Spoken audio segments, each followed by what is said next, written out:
ದೇಸಾಯಿಯ ಮಗ ಹೊರಬರಲು ಸಾಧ್ಯವಾಗಲಿಲ್ಲ, ಅವನ ಪ್ರಾಣವೇ ನಿಂತು ಹೋಯಿತು. ನಮ್ಮ ಆತ್ಮ ಜೀವನವೂ ಕೂಡ ಹಾಗೆ ನಿಶ್ಚಲವಾಗಿ ನಿಂತು ಹೋಗುವ ಸ್ಥಿತಿ ಬಂದಿದೆ.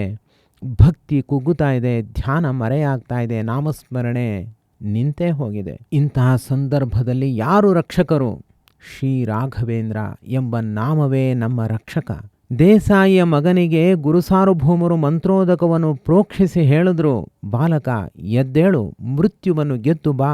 ಇಂದು ನಮಗೂ ಕೂಡ ಇಂಥ ಗುರುವಾಣಿಯೇ ಬೇಕಾಗಿದೆ. ಮಾನವನೇ ಎಚ್ಚರವಾಗು, ವಿಷಯ ರಸದಿಂದ ಹೊರಗೆ ಬಾ. ಗುರುವಾಣಿಯಿಂದಷ್ಟೇ ನಾವು ಹೊರಗೆ ಬರಲು ಸಾಧ್ಯ. ಕೈಯಲ್ಲಿ ಹಣ, ಮನದಲ್ಲಿ ಅಹಂಕಾರ, ಇಂದ್ರಿಯಗಳಲ್ಲಿ ಆಸಕ್ತಿ, ಒಳಗೆ ಎಲ್ಲವೂ ಖಾಲಿ ಖಾಲಿ. ಇಂತಹ ಸಂದರ್ಭದಲ್ಲಿ ಗುರುರಾಯರ ನಾಮಸ್ಮರಣೆ ಬಿಟ್ಟು ಬೇರೆ ಯಾವ ರಕ್ಷಣೆಯೂ ನಮ್ಮಲ್ಲಿ ಇಲ್ಲ. ದೇಸಾಯಿಯ ಮಗನನ್ನ ಎತ್ತಿದಂತೆ ವಿಷಯ ರಸದಲ್ಲಿ ಮುಳುಗಿದ ನಮ್ಮನ್ನೂ ಗುರುಗಳೇ ಎತ್ತಿ ಹಿಡಿಯಿರಿ. ಮಾವಿನ ಸಿಹಿ ಕ್ಷಣಿಕ, ಆದರೆ ಗುರು ಕೃಪೆಯ ಸಿಹಿ ಶಾಶ್ವತ.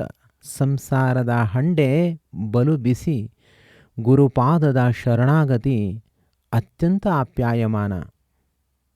ಗುರುರಾಯರೇ, ನಾವು ಕುತೂಹಲದ ಬಾಲಕರು, ಸಂಸಾರದ ಹಂಡೆಯಲ್ಲಿ ಬಿದ್ದಿದ್ದೇವೆ.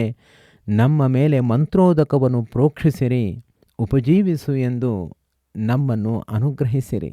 ಇದು ಯಾವುದೋ ಒಂದು ಐತಿಹಾಸಿಕ ಕಥೆಯಲ್ಲ, ಇದು ನಮ್ಮ ಆತ್ಮ ಪರಿಶೀಲನೆಯ ಕಥೆ.